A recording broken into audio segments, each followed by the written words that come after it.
In the name of Allah, the most merciful and beneficent, my dear students, Assalamu alaikum. Today I have prepared these slides especially for metric and HSSC students to help them prepare for their upcoming board examination. These slides are helpful not only for Federal Board of Intermediate and Secondary Education, but for all the boards in Pakistan. Because the slides contain SLO based MCQs. In slides पे मैंने जो MCQs डाले हैं वो SLO based MCQs हैं. So these slides are designed according to the current examination pattern. I hope these will be very helpful for students in practicing and improving their understanding for the examination.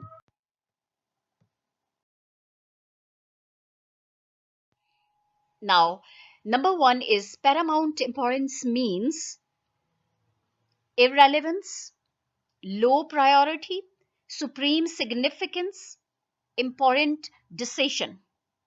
Paramount importance. Paramount means very much, very significant, significantly important. So, option C is correct. That is supreme significance. Paramount का मतलब है बहुत ज्यादा, हद से एक हद तक अहमियत की हामिल चीज.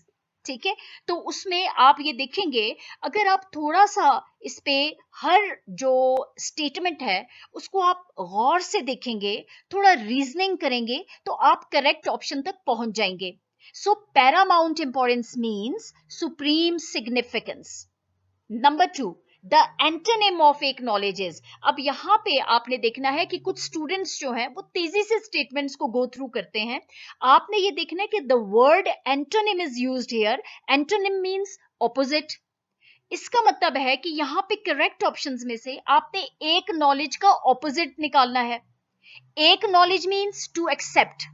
ठीक है, आपने एडमिट करना है, आपने एक्सेप्ट करना है, एक नॉलेज का ये मतलब है. लेकिन यहां आपने एक नॉलेज को उसका ऑपोजिट ढूंढना है.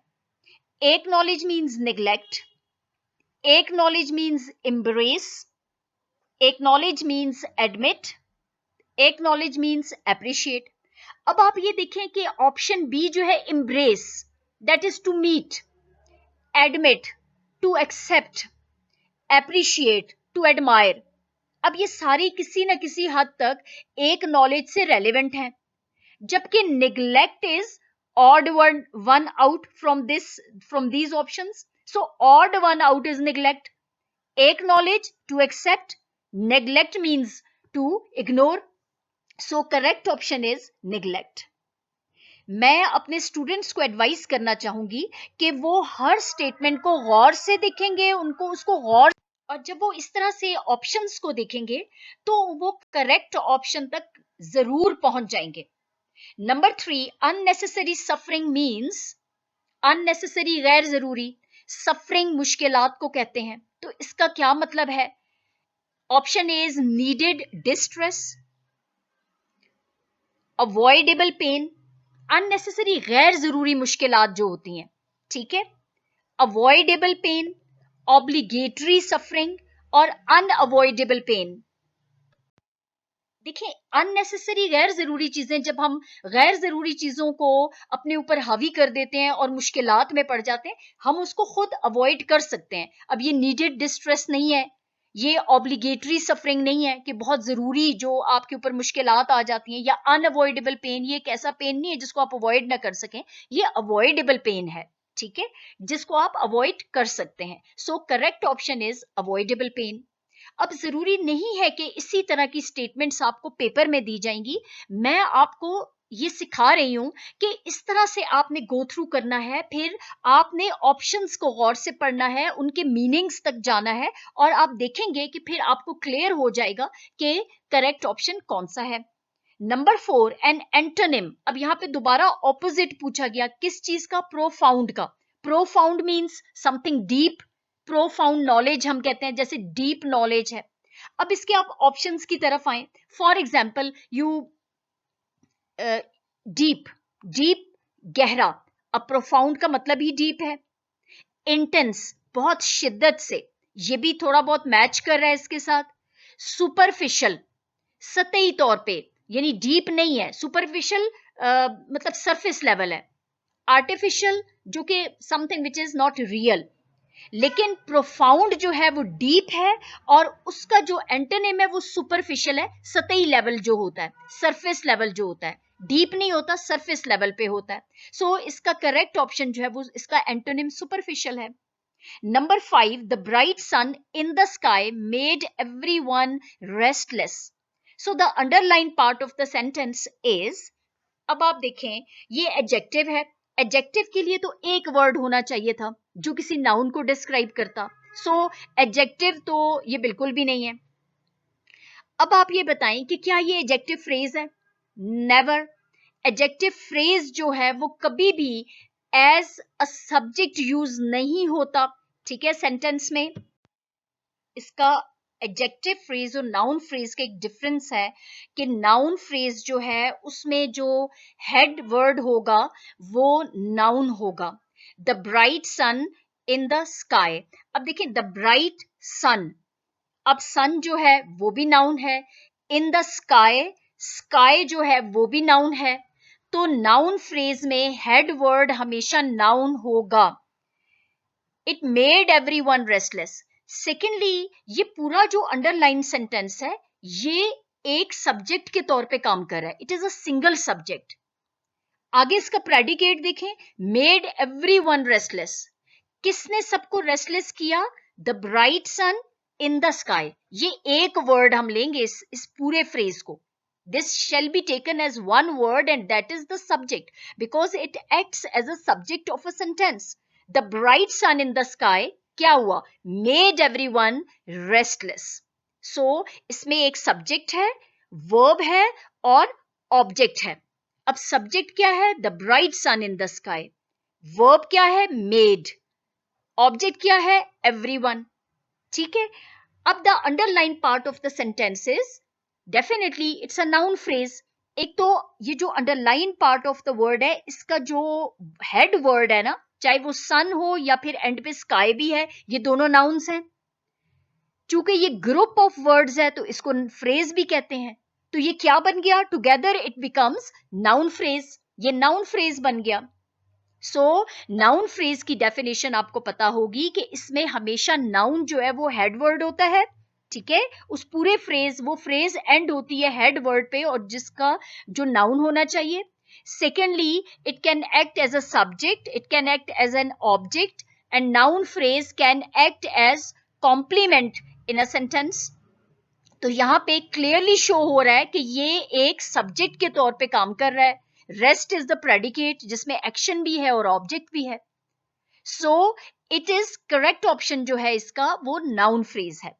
नंबर 6, अब देखें, again there is a thing, listening to music is her hobby. क्या चीज उसकी हॉबी है? एक चीज, and that is listening to music. अब ये जो फ्रेज है जिसको अंडरलाइन किया गया, पहले आप बताएं कि ये सब्जेक्ट है ना. ठीक है, ये ग्रुप ऑफ वर्ड्स है नो डाउट, लेकिन ये it acts as a single subject. क्या चीज उसकी हॉबी है? एक चीज है, that is listening to music. ये एक वर्ड, ये एक चीज है. ठीक है, ये प्लूरल नहीं है. So group of words which act as a single subject is called a noun phrase. इसका हेड वर्ड देखिए, music. Music is a noun, so it is called noun phrase. Number 7, the building near the bus stand was demolished. अब आप देखें, the building, अगर आप इसको underline part of the sentence हटा दें तो the building was demolished. अब यहां पे near the bus stand क्या है? आपसे पूछा गया the underlined part of sentence is noun phrase. ये कभी भी नाउन फ्रेज नहीं हो सकता. ठीक है, ये ऑब्जेक्ट भी नहीं है, ये सब्जेक्ट के तौर पे भी काम नहीं कर रहा, ये कॉम्प्लीमेंट भी नहीं है. ये है, चूंकि ये प्रेपोजिशन से स्टार्ट हो रहा है और बिल्डिंग को डिफाइन कर रहा है, तो ये प्रेपोजिशनल फ्रेज है. So the correct option is that it is a prepositional phrase. Adjective phrase और प्रेपोजिशनल फ्रेज में एक मेन डिफरेंस ये होगा अब आप कुछ बच्चे ये कंफ्यूज हो रहे होंगे कि bus stand, near the bus stand, तो बिल्डिंग को डिस्क्राइब करिए कि कौन सी बिल्डिंग, ठीक है। ये एडजेक्टिव फ्रेज भी हो सकता है। ये एडजेक्टिव फ्रेज इसलिए नहीं होगा कि इट स्टार्ट्स विद प्रेपोजिशन, ठीक है, तो ये प्रेपोजिशनल फ्रेज होगी। The building facing towards the bus stand was demolished. अगर ऐसे होता फेसिंग टूवर्ड्स द, यह प्रेपोजिशन से स्टार्ट नहीं हो रहा लेकिन बिल्डिंग को डिफाइन कर रहा है, तो वो एडजेक्टिव फ्रेज होगा, ठीक है। अगर यहाँ पे ये स्टेटमेंट होता the building facing the bus stand, तो फेसिंग द बस स्टैंड जो है वो एडजेक्टिव फ्रेज होता कि वो कौन सी बिल्डिंग है, वो बिल्डिंग जो कि बस स्टैंड की तरफ है, तो उसको डिमोलिश किया गया। यहां पे चूंकि near is a preposition, so it is prepositional phrase।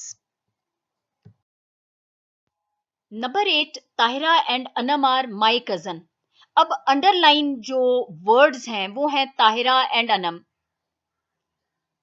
आगे जो रेस्ट ऑफ द सेंटेंस है वो प्रेडिकेट है, ठीक है। कौन मेरी कजन्स हैं? Tahira and Anam. Are is a auxiliary verb, my cousins object है, ठीक है। Tahira and Anam act as single subject of a sentence. मेरी कजन्स कौन है? ताहिरा एंड अनम। और आपने देखा होगा कि नाउन फ्रेज जो होता है वो उसमें कंजंक्शंस भी होते हैं, ठीक है। वो एंड से मतलब दो प्लूरल भी हो सकते हैं, सिंगुलर भी हो सकते हैं। So Tahira and Anam act as a single subject of a sentence, but since it's a group of words, क्योंकि ये 3 words हैं, तो it is called noun phrase। और आपने देखा कि noun phrase जो है वो as a subject भी काम करता है, object भी करता है, complement के तौर पे भी काम कर रहा है। Next is Shan was not able to finish what? The box of chocolate. Option, अब the box of chocolate is underline, whether it's a noun, it's adverb, it's noun phrase or it's adjective phrase। अब यहां पे ये, अब आप देखें यहां पे मैंने आपको कहा था कि noun phrase as an object भी आता है, ठीक है। Shaan was not able to finish, क्या एक चीज होगी ना, एक ऑब्जेक्ट होगा एट द एंड कि किस चीज को खत्म करने के काबिल नहीं था शान। The box of chocolate. The box of chocolate is a group of words, but it acts as a single object. तो clearly, और इसका head word क्या है? The box of chocolate का chocolate is a noun. ये खत्म किस पे हो रहा है? Noun पे हो रहा है। तो क्लियरली ये तमाम ये जो पॉइंट्स हैं ये किसकी तरफ, करेक्ट ऑप्शन की तरफ लेके जा रहे हैं? नाउन फ्रेज की तरफ। नंबर 8 पे आपने देखा था noun phrase is acting as a single subject. Number 9, noun phrase is acting as a single object. इन दोनों में हेड वर्ड्स जो हैं वो नाउन्स हैं, ठीक है। तो ये चीजें जो हैं collectively they take it towards noun phrase. Number 10, red is the most beautiful colour in the world. This statement is, अब देखें रेड, अब ये कोई एक फैक्ट नहीं है, ये कोई यूनिवर्सल ट्रूथ नहीं है कि red is the most beautiful colour in the world, ठीक है। ये तो मैं कह रही हूं, शायद मुझे रेड बहुत खूबसूरत लगता है तो मैंने अपना एक ओपिनियन दिया, ये मेरा ओपिनियन है। It is not a universal truth कि हर जगह ये बात मानी जाती है कि रेड जो है वो दुनिया का सबसे खूबसूरत कलर है। So this statement is opinion. क्या ये ख्याल है? Is it a fact? क्या ये हकीकत है? Is it imposition? Is it impression? Impose करना, इम्पोजिशन इज इम्पोज, आप इम्पोज कर रहे हैं किसी पे। इम्प्रेशन है general impression. No, it is just an opinion. कुछ लोगों का ये ओपिनियन हो सकता है, कुछ का नहीं है। It is not a fact, क्योंकि ये मैट्रिक के एमसीक्यूज में ओपिनियंस एंड फैक्ट्स से रिलेटेड एमसीक्यूज आते हैं। सो आपको ये पता होना चाहिए कि जो यूनिवर्सल ट्रूथ्स होते हैं वो हकीकत होते हैं, ठीक है, दे आर फैक्ट्स। तो वो फैक्ट की कैटेगरी में आएंगे। और जो ओपिनियन होता है ये तो पर्सनल चॉइसेस होती हैं, पर्सनल लाइक्स एंड डिसलाइक्स जो होंगे वो आपके ओपिनियन में आएंगे। Number 11, the earth orbits the sun. This statement is, अब यहां पे देखें ये ओपिनियन नहीं हो सकता, this is a universal truth, this is a fact. So option B is correct. Number 12, the dash of the car is getting very expensive. Maintainable, अब यहां पे आपको दिया जाएगा कि एक maintain एक word है, whether it will come as an adjective in the sentence, whether it will come as a noun in a sentence, as an adjective, as a noun, as a verb. तो आपने खुद यहां पे sense करना है. आप ये नहीं कह सकते the maintainable of the car is getting. No, it is very odd. Maintaining of the car, ये आप कह सकते हैं द मेंटेनिंग कार. मेंटेनिंग हो सकती है कार की. Maintaining of the car, maintenance of the car, maintain of the car. So the correct is maintenance of the car. ठीक है, दिस इज करेक्ट ऑप्शन. थोड़ा सा अगर बच्चे स्टेटमेंट्स पे गौर करें तो और फिर उसके ऑप्शन की तरफ जाएं तो they can easily approach the correct option. Number 13, the cast of actors rehearsed tirelessly for the show. The underlined word is collective noun, proper noun. अब एक ही है और cast is definitely a noun. हम कहते हैं कि जी इस ड्रामा की कास्ट क्या है. ठीक है, तो कास्ट इज अ नाउन. लेकिन अब आपने बताना है कलेक्टिव नाउन है, प्रॉपर नाउन है, सिर्फ नाउन है या जेरेंड है. अब cast of actors together they make one collective group which is called cast. Actors का एक ग्रुप होता है जिसको कास्ट कहा जाता है. कि हम ये नहीं कहते कि इस ड्रामा में एक्टर्स कौन कौन से हैं, हम कहते हैं इस ड्रामा की कास्ट क्या है. तो कास्ट मीन्स एक्टर्स. ठीक है, किस एज ग्रुप के हैं, कौन कौन है, एंटेगोनिस्ट कौन है, प्रोटैगनिस्ट कौन है, वो सब एक वर्ड के अंडर आ जाते हैं. That is called cast. So cast is a collective noun which presents all the characters. Number 14, the cat with the long sleek fur is sitting on the wall. अब आप देखें यहाँ पे आपको बहुत क्लियर है ऑप्शन. जैसा कि मैंने आपको बताया था कि with the long sleek fur. अब ये जो अंडरलाइंड वर्ड्स हैं ये कहाँ से शुरू हो रहे हैं, प्रेपोजिशन से शुरू हो रहे हैं. ठीक है, सो it is noun phrase, never. It is adjective phrase, not at all. prepositional phrase, yes, it is a prepositional phrase starting with preposition. adverb तो ये हो ही नहीं सकता. हाँ, उस सूरत में ये एडजेक्टिव फ्रेज होगा. मैं दोबारा, अगर कुछ बच्चे कंफ्यूज हैं कि ये एडजेक्टिव फ्रेज क्यों नहीं है, तो ये उस सूरत में होगा. मैं सेंटेंस को थोड़ा सा मॉडिफाई करके आपको बताती हूँ. The cat having the long sleek fur. Having the long sleek fur is adjective phrase जो कि कैट को डिस्क्राइब कर रही है. लेकिन preposition से स्टार्ट नहीं हो रहे. डिस्क्रिप्टिव वर्ड्स जो हैं वो preposition से स्टार्ट नहीं हो रहे, having से स्टार्ट हो रहे हैं. The cat having the long sleek fur is sitting on the wall. In that case उस सूरत में ये एडजेक्टिव फ्रेज होगा. बट यहां पे with the long sleek fur preposition से स्टार्ट हो रहा है तो it is called prepositional phrase. The last slide is, in the bustling city center, we found a charming little cafe. Again, you will see, we found what? A charming little cafe. हम एक object है sentence का, we subject है, found verb है और एक object है. आपने क्या फाउंड किया? अ चार्मिंग लिटिल कैफे. आप कैफे भी कह सकते थे लेकिन आपने एक दो वर्ड्स में कैफे को डिस्क्राइब भी कर दिया कि हमें चार्मिंग लिटिल कैफे मिला, लेकिन it acts as a single word. ठीक है, as an object of the sentence. So again it is a noun phrase. I hope noun phrase की एग्जाम्पल्स यहाँ पे ज्यादा हैं, फिर prepositional phrases की एग्जाम्पल्स ज्यादा हैं, तो you must know the difference. ठीक है. Number 16, she go to the market before Sarah came back. अब आपने सेंटेंस स्ट्रक्चर को देखना है. यहां मैं ये जरूर इस किस्म का एक सेंटेंस, चाहे वो मैट्रिक का लेवल होगा या इंटरमीडिएट का होगा, इस तरह का एक सेंटेंस जरूर दिया जाएगा कि she go to the market before Sara came back. अब आपने करेक्ट फॉर्म ऑफ वर्ब लगाना है. आप ये कहेंगे she went to the market before Sara came back. She had gone to the market before Sarah came back. she go to the market before Sarah came back, or she goes to the market before Sarah came back. अगर उर्दू में आप इसको देखें तो सारा के आने से पहले वो बाजार जा चुकी थी. ये याद रखिएगा. एक मैं आपको ये बताऊं कि अगर सेंटेंस का एक हिस्सा ऑलरेडी पास्ट पार्टिसिपल है, पास्ट फॉर्म में है, सिंपल पास्ट टेंस में है, जैसे कि आप देख रहे हैं कि सारा केम बैक, सारा के आने से पहले, केम पास्ट है ना, पास्ट इंडेफिनिट टेंस है.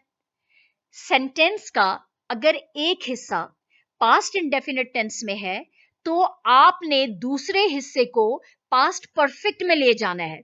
Naturally it will move into past perfect, it will be changed into past perfect. ये याद रखिएगा. अब यहां पे भी आप देखें, she go to the market before Sara came back.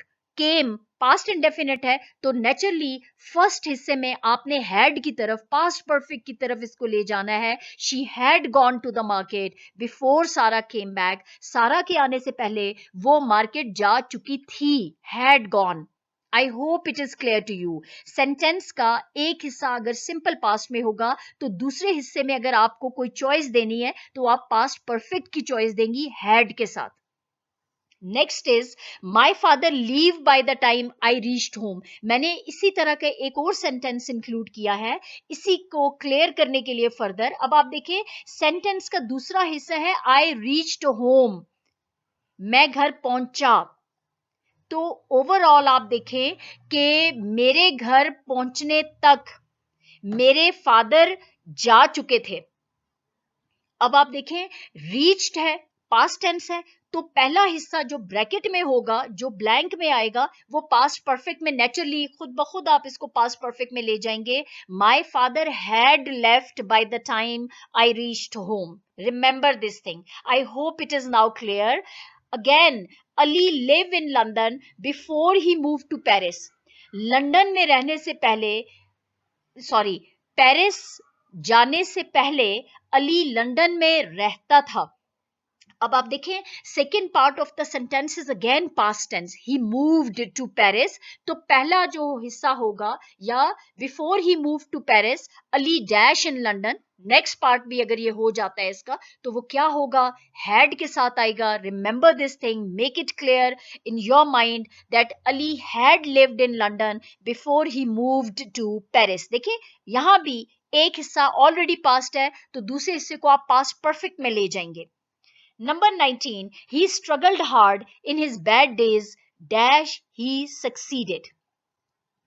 So, he struggled hard in his bad days, for he succeeded? Not at all. Until he succeeded. अपनी कामयाबी तक उसने अपने जो मुश्किल दिन थे उनमें बहुत मेहनत की. He struggled hard in his bad days until he succeeded. यानी एक पॉइंट ऑफ टाइम है ना, जो फिनिशिंग पॉइंट है, तो उसमें आप until यूज करेंगे. Did she say anything dash she left? क्या जाने से पहले उसने कुछ कहा? तो definitely correct option is did she say anything before she left? आप ये नहीं कह सकते once she left, though she left, as she left. Clear option is did she say anything before she left? So I hope things are clear to you. I will prepare more slides and will upload them on my channel so that you are well prepared for your MCQs in your board examination, which are quite ahead. I hope things are easy for you. I will upload more and more slides so that to prepare you well for your upcoming examination, both matriculation and intermediate students. Like, share, and don't forget to subscribe my channel. Thank you.